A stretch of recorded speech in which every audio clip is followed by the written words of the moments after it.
भारत के महान ग्रंथ जिसमें श्रीमद् भगवद गीता सर्वश्रेष्ठ शिरोमणि गाई हुई है, क्योंकि दुनिया का ये एकमात्र ग्रंथ है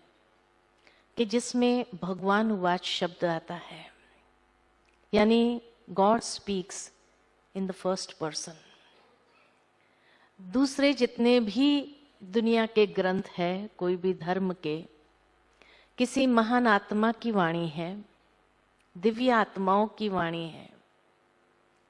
लेकिन श्रीमद् भगवद गीता भगवान का गाया हुआ मधुर गीत है। श्रीमद् भगवद गीता इसीलिए महान है क्योंकि उसमें सभी वेदों का सार समाया हुआ है। साथ ही साथ श्रीमद् भगवद गीता को माता की उपमा दी गई है कि जिस तरह एक माँ अपने बच्चे के अंदर अच्छे संस्कारों का सिंचन करती है, ठीक इसी तरह श्रीमद् भगवद गीता भी पूरी मानव जाति के लिए अच्छे संस्कारों का सिंचन करने का कार्य करती है। दूसरा, इसको माता की उपमा इसीलिए दी हुई है कि जिस तरह एक माँ का संबंध हर बच्चे के साथ है, ठीक इसी तरह हर धर्म का संबंध किसी न किसी रूप से श्रीमद् भगवद गीता के साथ अवश्य है।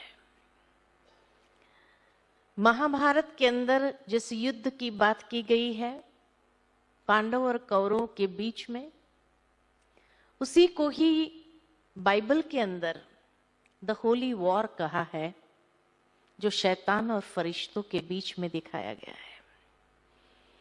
उसी को ही इस्लाम धर्म के अंदर जिहाद कहा, जो अच्छाई और बुराई के बीच में युद्ध है। और जिन महान आत्माओं को ये महसूस हुआ कि कहीं ये युद्ध की बातें लोगों के अंदर हिंसक वृत्ति को जन्म न दे दे, तो इसलिए उन्होंने सोचा कि ये युद्ध की बातों को निकालकर जो आचरण की बातें हैं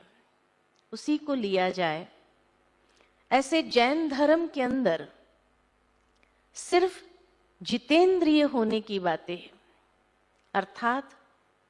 कि जहां गीता के अंदर बार बार भगवान ने अर्जुन को कहा, हे अर्जुन अपने मन को जीतो, और मन को भटकाने वाली ये इंद्रियां हैं, इसीलिए तुम ये इंद्रियों के ऊपर संयम प्राप्त करो, उसको जीतो। तो जितेंद्रिय होने की बातें ये भी गीता से ही लिया गया है। इसी तरह महात्मा बुद्ध ने भी ये महसूस किया कि कहीं ये युद्ध की बातें लोगों के अंदर हिंसक वृत्ति को जन्म न दे दे, तो उन्होंने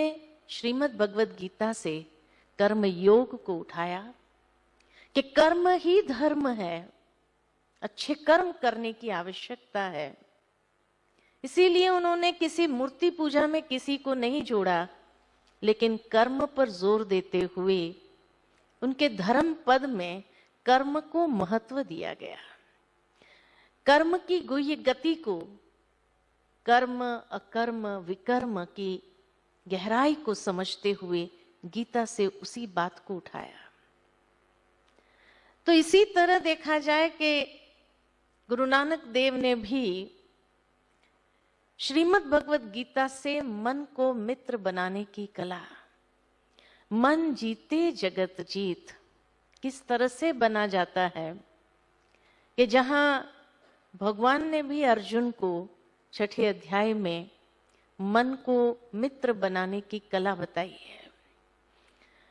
कहने का भावार्थ मेरा यही है कि हर धर्म को अगर देखा जाए तो हर धर्म में जो शिक्षाएं हैं, जो दिव्य आत्माओं ने प्रेरणाएं दी है, वो परमात्मा के ही महावाक्यों से प्रेरित होकर के उन बातों के ऊपर फोकस करते हुए लोगों को उस पर अटेंशन खिंचवाने का कार्य किया है।